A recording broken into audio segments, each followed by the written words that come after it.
Haleluya, salam sejahtera bagi Bapak, Ibu, Saudara semua yang setia mengikuti program Renungan 79. Sebelum kita bersama-sama merenungkan firman Tuhan, mari kita ucapkan, kita petikkan salam revival kita dengan iman, dengan penuh semangat.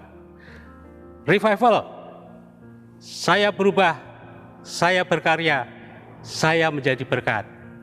Kiranya itu terjadi di dalam kehidupan kita semua, di dalam kehidupan Bapak, Ibu, Saudara semua.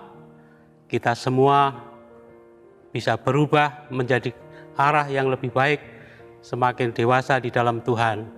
Kita bisa berkarya dan terus berkarya untuk menjadi berkat bagi kemuliaan nama Tuhan. Mari kita akan sama-sama buka di dalam surat atau kitab Amsal Sulaiman, pasalnya yang ke-30, ayatnya yang ke-10. Jangan mencerca seorang hamba pada tuannya, supaya jangan ia mengutuki engkau, dan engkau harus menanggung kesalahan itu. Bapak, Ibu, Saudara yang dikasihi Tuhan, kalau saya baca di Kamus Besar Bahasa Indonesia, kata mencerca itu bisa berarti menghina, mengejek dengan keras, mencela, mencaci, memaki. Kenapa orang bisa melakukan itu, Bapak Ibu yang dikasihi Tuhan? Orang bisa dengan keras mencerca seseorang. Hal yang mendasari itu adalah karena ada rasa sakit hati mungkin, ada rasa kecewa, ada rasa benci, sehingga orang dengan mudah mencerca. Ya. Mencela, mencerca, itu kalau kita dengar sangat menyakitkan. Ya.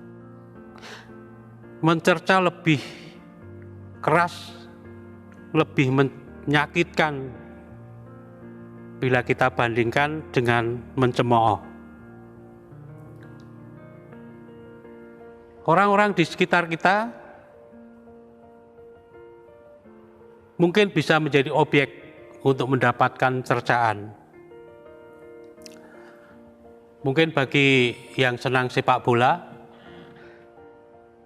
tim kesayangannya kalah. Ya.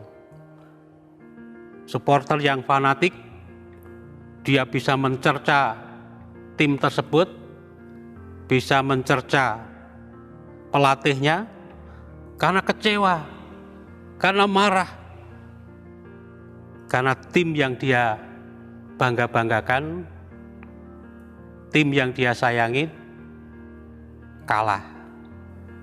Namun tidak hanya itu, Bapak Ibu, orang-orang di sekitar kita, bahkan dalam lingkup keluarga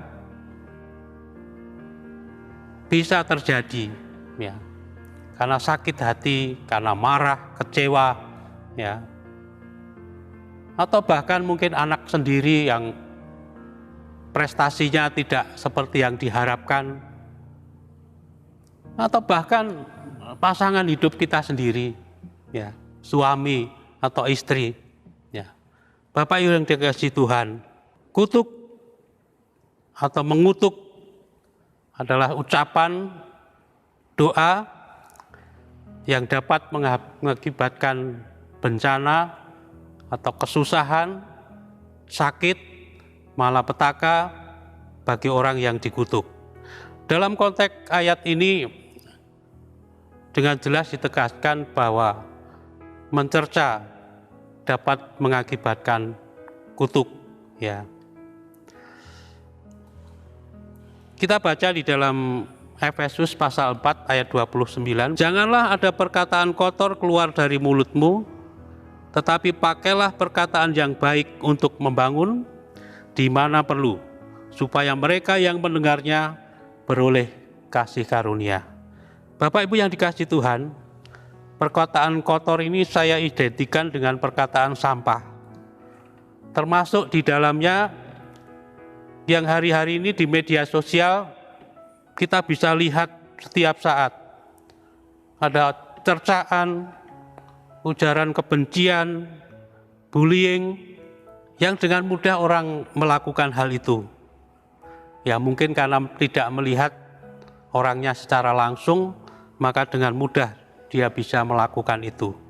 Cercaan adalah kata-kata yang kotor dalam tanda kutip menurut hemat saya. Ya. Kotor identik dengan sampah. Ya. Sampah identik dengan penyakit. Jadi cercaan, ujaran kebencian, ya, kata-kata yang tidak berguna, yang bisa menimbulkan masalah, bisa menimbulkan penyakit. Bukan hanya penyakit secara fisik, tapi penyakit secara psikis, penyakit sosial di masyarakat, menimbulkan hal-hal yang buruk di masyarakat. Sebagai anak Tuhan, sebagai orang percaya, sebagai orang Kristen, mari kita berhati-hati menggunakan hikmat dalam kita menggunakan media sosial. Jangan sampai anak Tuhan, orang percaya, mengunggah kata-kata yang mengungkapkan kebencian, mengungkapkan kekecewaan, menghujat, ujaran kebencian yang dapat menimbulkan masalah. Mungkin saat kita menuliskan di HP kita, tinggal ngeklik, sudah akan sampai di mana-mana Bapak Ibu yang dikasihi Tuhan. Dan dampaknya bisa menjadi luar biasa. Sebagai anak Tuhan, marilah kita mengunggah kata-kata yang memberikan semangat, kata-kata yang baik, kata-kata yang mengapresiasi prestasi orang, sehingga kita bisa menjadi berkat siapapun yang mendengarnya.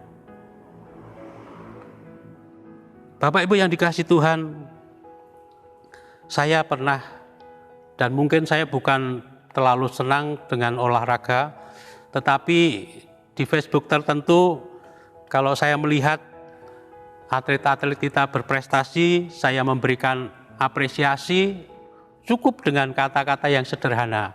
Keren, Indonesia hebat. Ternyata itu juga bermanfaat untuk menyemangati para atlet kita. Bapak Ibu yang dikasihi Tuhan, mari kita belajar untuk menggunakan kalimat perkataan yang memberi semangat, kalimat perkataan yang baik. Kita baca di dalam Kolose 4 ayat yang ke-6, Kolose 4 ayat yang ke-6, hendaklah kata-katamu senantiasa penuh kasih, jangan hambar, sehingga kamu tahu bagaimana harus memberi jawab kepada setiap orang. Itulah yang harusnya kita lakukan. Karena kita anak Tuhan, kita punya Tuhan yang penuh kasih. Maka kata-kata yang kita ucapkan, perkataan yang kita ucapkan baik secara langsung maupun melalui media sosial adalah kata-kata yang seharusnya, kata-kata yang menunjukkan kasih, kata-kata yang penuh kasih, kata-kata yang sedap didengar. Kita lanjutkan di dalam 1 Timotius 4 ayatnya yang ke-12. 1 Timotius 4 ayatnya yang ke-12. Janganlah seorang pun menganggap engkau rendah karena engkau muda. Jadilah teladan bagi orang-orang percaya dalam perkataanmu, dalam tingkah lakumu, dalam kasihmu, dalam kesetiaanmu, dan dalam kesucianmu. Secara tersurat, kita harus menjadi berkat, menjadi contoh, menjadi teladan lewat perkataan kita.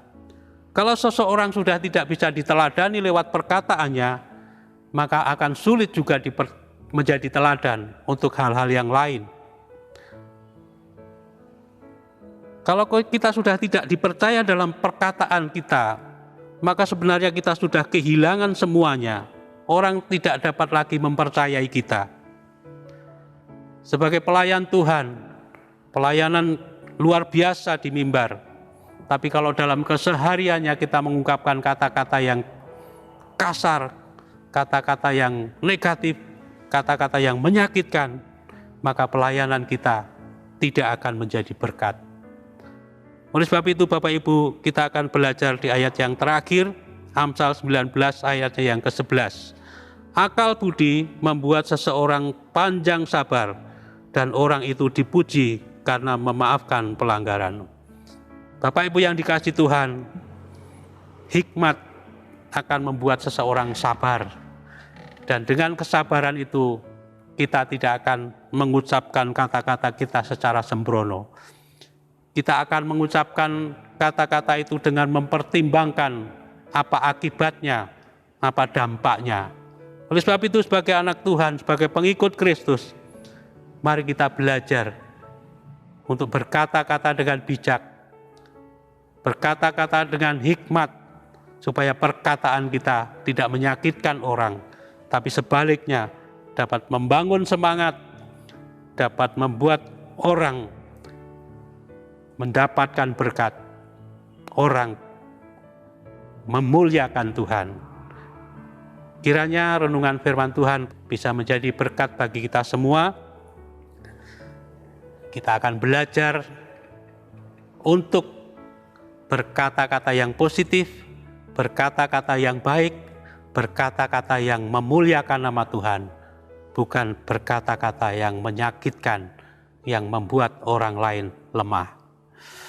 Bagi Bapak Ibu yang ingin mendapatkan bantuan doa atau berbagi kesaksian, bisa di chat WhatsApp di nomor 0813 2742 008. Puji Tuhan, Bapak Ibu yang dikasihi Tuhan, mari kita berdoa untuk mengakhiri renungan kita malam hari ini, dan kiranya Tuhan menolong kita untuk melakukan firman-Nya. Bapa yang baik, kami mengucap syukur kalau Tuhan sudah mengajarkan kami lewat firman-Mu, supaya kami mengendalikan hati kami, mengendalikan emosi kami, mengendalikan pikiran kami, supaya kami dapat berkata-kata dengan baik, berkata-kata yang benar, berkata-kata yang manis, berkata-kata yang menyemangati orang yang mendengarkannya. Hindarkan kami Tuhan, untuk kami tidak mudah mencela, mencemooh yang dapat menyakitkan, yang dapat membuat orang lain jatuh. Kiranya Roh Kudus menolong kami, untuk kami dapat melakukan firman-Mu Tuhan. Dengan kekuatan Roh Kudus, Engkau menaruh perkataan-perkataan yang baik, perkataan-perkataan firman Tuhan di dalam hati dan mulut kami, supaya siapapun yang berjumpa dengan kami, mereka boleh mendapatkan berkat, mereka boleh mendapatkan semangat, mereka boleh mendapatkan pemulihan, dan nama Tuhan dipuji dan dipermuliakan. Ya Tuhan Allah, tolonglah kami keluarga GPD El-Shaddai Magelang tidak memikirkan hal-hal yang lebih tinggi daripada yang patut kami pikirkan, tetapi berpikir begitu rupa sehingga kami menguasai diri menurut ukuran iman yang dikaruniakan Allah. Terima kasih Tuhan, inilah doa kami. Kiranya Tuhan menolong kami supaya kami boleh menjadi berkat lewat perkataan kami dimanapun kami berada. Di dalam berkat nama Tuhan Yesus Kristus, kami mengucap syukur dan mengalaskan doa kami. Haleluya. Amin.